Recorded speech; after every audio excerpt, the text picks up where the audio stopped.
So after months of bullying, the Acolyte is finally out, and I gotta say, I've really been looking forward to it. Not because I thought the show was going to be good or anything, but because the drama surrounding this show was quite frankly ridiculous.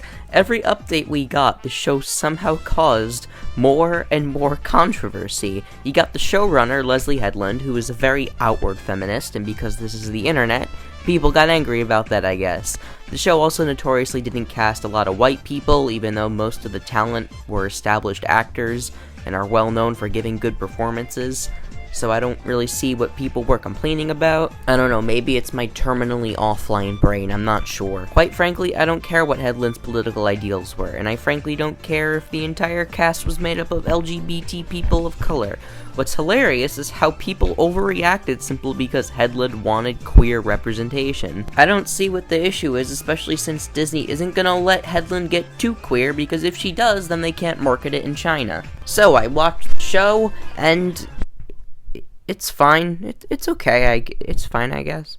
I'm kind of sick of the most controversial Star Wars shows being the most inoffensive. Like, at least make the stigma worth it and give me something truly out of this world or just downright trash. So yeah, nothing in this show was outwardly offensive, and while rare, there were some things I found truly enticing. The thing that mainly annoyed me with this show was the story itself and how it was paced. The pacing was pretty bad, especially with the layout of the twists. We're only told this information and never shown it for the first 2 episodes, and we're treated as if we're supposed to know these characters already. Then in episode 3, we're given part of the truth of the flashback episode, but the problem is that all of the information in episode 3 is stuff that we already know.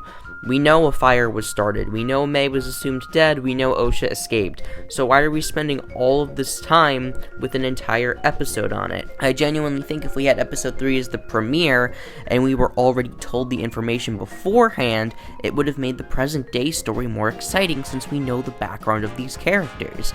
And there's still a twist to be had, it doesn't ruin the mystery. There's still a twist with the twins and their origin and the crimes of what the Jedi did. Let us think we know the mystery, and then drip feed us as the show moves on. I can literally just watch the show in order of 3 first, and then just the rest in order, and it would honestly make the show better. I also think the events of the twist are kinda contrived. We're led to believe the Jedi did this unthinkable crime, and while what they did was bad, it mainly did just come down to a misunderstanding. I think they could have gone deeper with Sol flat out confronting the witches and threatening to take the girls because he thinks it's in their benefit, but the witches refuse, and a fight breaks out and Sol is forced to kill all of the witches if he wants to take the girls. But in actuality, Sol just says, "Oh, I want your kids," and the witches think they're gonna attack, so one of them transforms into a monster to defend herself, and then Sol just kills her in self-defense.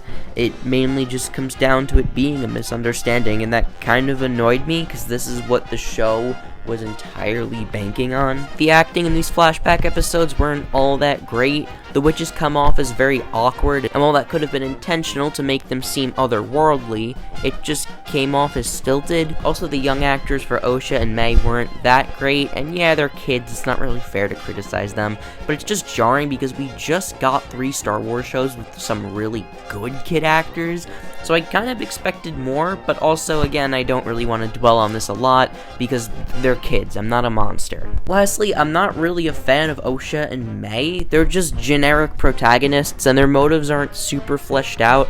May especially changes her motivations constantly, and while I'm okay with that, especially with characters who have conflicted emotions, they just never take the time to thoroughly explain why she's changing her mind.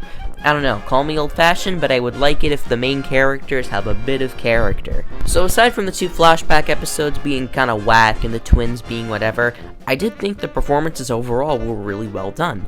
Lee Hoon-jae is the standout as Master Sol, and he gives us incredibly warm energy whenever he's on screen.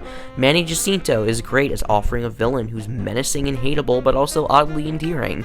And Daphne Keane and Charlie Barnett are very passionate and exude so much life, even when they aren't even talking. In the fight scenes alone, you can tell they want to play these characters, and they're having so much fun in these roles. And that brings us to the best part of the show. The action.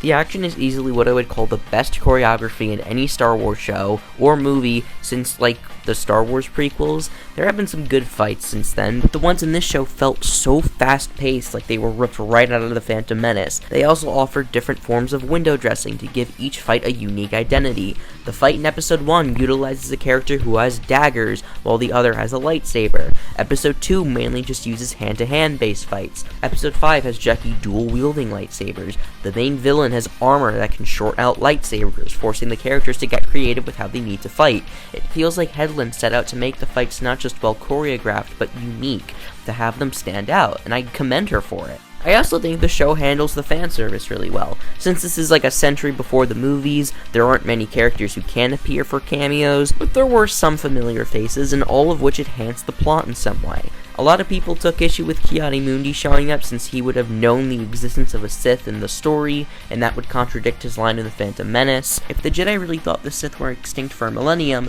then why did they just encounter a Sith like 50 years ago? Star Wars has had an issue with weird retcons in the past, but I do think this character's inclusion was meant to show that they took the concept of the Sith needing to remain a secret into account. Everyone who did end up meeting the Sith died and didn't get to tell anyone, and the Jedi Order, including Ki-Adi, assumed that Saul was the one who went rogue and killed everyone, meaning they had no reason to think it was a Sith Lord. Ki-Adi only showed up in a scene where they suggested it was a Jedi who could have fallen, and that's exactly what they wrongly concluded at the end. This character serviced the story by having him be fed the wrong information purposefully. We now know why the Jedi didn't know the Sith were still around, because they were lied to. This is fan service done well. Same goes for Darth Plagueis popping up. I'm honestly just happy they confirmed that he's still immune in the main timeline for Disney canon, and he's kind of an important character in this point of the timeline, so it makes sense to address that he is Kamir's master. And lastly, I always like the power of a good finale. A good finale can trick the audience into thinking the whole show is good. And while I don't think it paid off in every aspect, and I wasn't in love with every character, I appreciate where all of these characters' stories ended. I was left satisfied with Osha and May, even if I didn't find them to be all that interesting of characters. And honestly, I wouldn't mind a second season, especially if we got to see more of Plagueis.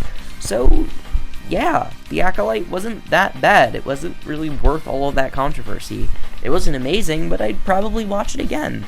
I guess I'm gonna give it like a 6 out of 10, or a 7 out of 10, I don't know, a 7 or a 6, it'll probably go up or down at some point. For now, we'll just give it a 7.